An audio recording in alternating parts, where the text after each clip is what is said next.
Olá, galerinha do YouTube! Hoje vamos para a aula de número 13 do curso básico de redes com Packet Tracer. Estamos na reta final e você que está fazendo o curso pode baixar gratuitamente aqui neste blog, que também está aí na descrição do vídeo, a apostila do curso e os arquivos do Packet Tracer. Bom, pessoal, o assunto desta aula é subredes.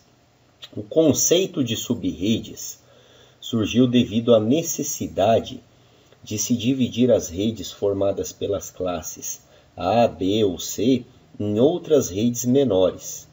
Este conceito foi definido principalmente para adequar os sistemas à expansão da internet, que ocorria no passado e ainda ocorre.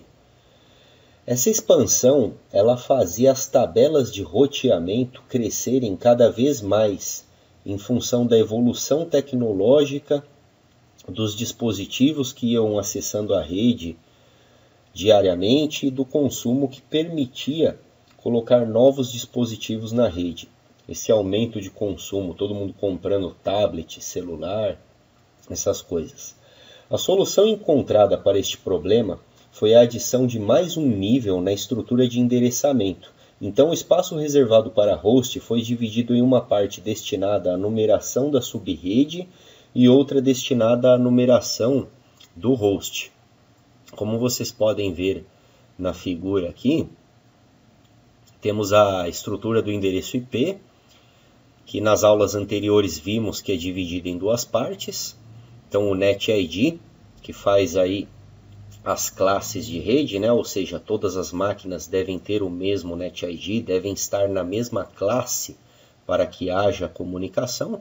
A parte do host ID, que identifica as máquinas, e aí esta parte ela foi quebrada em mais duas, que é uma parte reservada para endereçamento de subrede e outra para endereçamento das máquinas. Então, de uma determinada posição que você vai definir em função de quantos bits serão utilizados para endereçar subrede. Então, a partir desta posição para a esquerda, você tem subrede. E aí, os bits restantes, são utilizados para endereçar os hosts. Tá bom, pessoal? Com esta solução, o conceito de subrede ajudou a diminuir e muito o crescimento da tabela de roteamento na internet. Uma vez que a estrutura de subrede não é visível externamente, ou seja, na internet, com isso todas as subredes dentro de um local estão associadas a uma única entrada na tabela de roteamento da internet. Ou seja, a internet enxerga apenas um IP, o que faz o roteamento para qualquer uma dessas subredes internas usar sempre o mesmo endereço IP.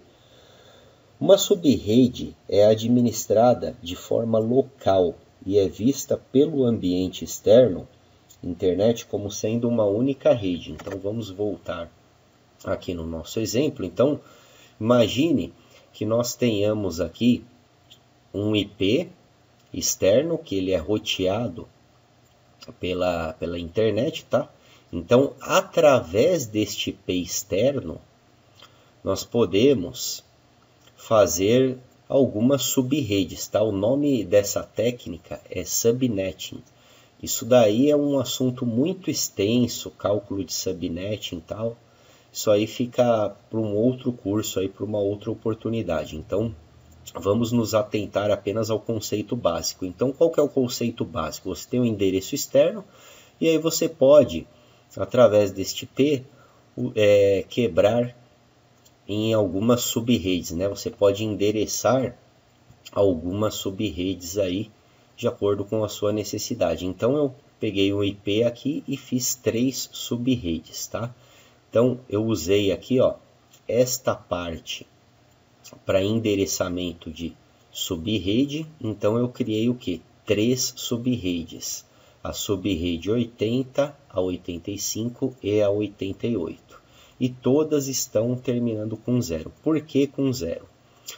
Porque, pessoal, o endereço de rede ele pode ser dividido em várias subredes.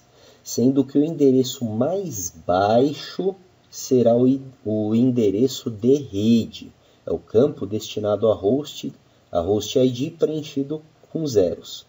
E o endereço mais alto será o endereço de broadcasting, que são os pacotes de dados que enviamos para todas as máquinas na rede, isso para fazer testes e etc.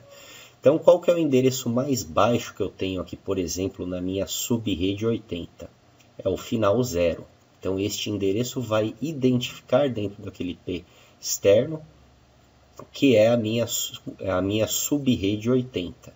E qual é o endereço mais alto? É o 255. Estes endereços são reservados e você não pode utilizar eles em host, tá bom, pessoal? Não pode. Quais são os endereços válidos?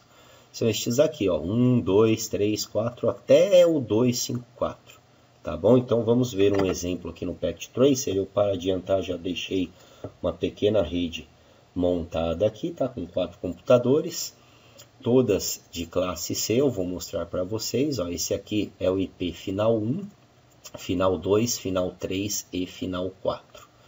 Então, através do meu IP externo, identificando o endereço de rede 0, eu consigo acessar esta rede, tá bom? Então, eu vou colocar aqui mais um computador e vou mostrar para vocês que o endereço 0 ele é reservado. Então, eu vou configurar um IP aqui, 192.168.0.0.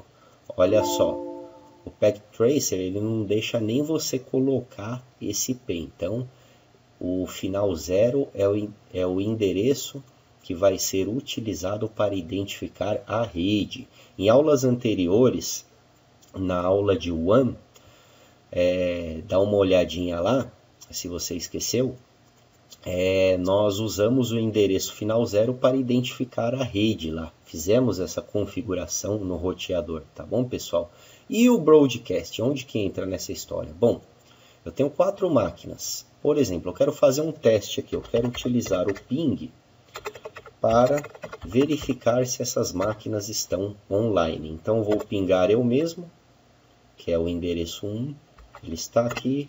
O 2... e está online, e assim por diante. Agora imagine que eu tenho aqui mais de 100 máquinas. Então, o que eu faço?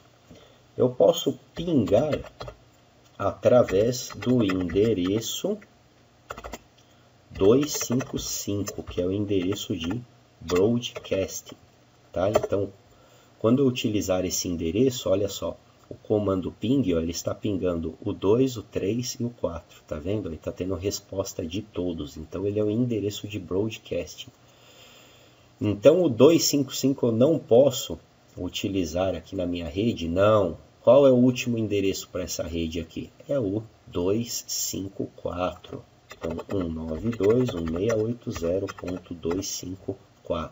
Gravem bem este conceito, tá bom, pessoal? E aí a gente pode fazer um teste pingando o 254, né? Vamos aguardar ele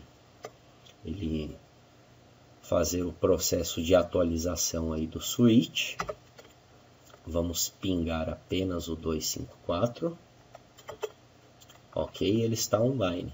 E aí, se você quiser pingar todos, o 255. E olha só, o 254 apareceu aqui na lista do broadcasting. Tá bom, pessoal? Bom, para o vídeo não ficar muito extenso, continuaremos o tema na próxima aula. Se você gostou, deixe o like, inscreva-se no canal para dar aquela força, deixe o seu comentário no vídeo, no blog, curta a fanpage aí na descrição do vídeo e até a próxima aula, pessoal. Espero vocês lá.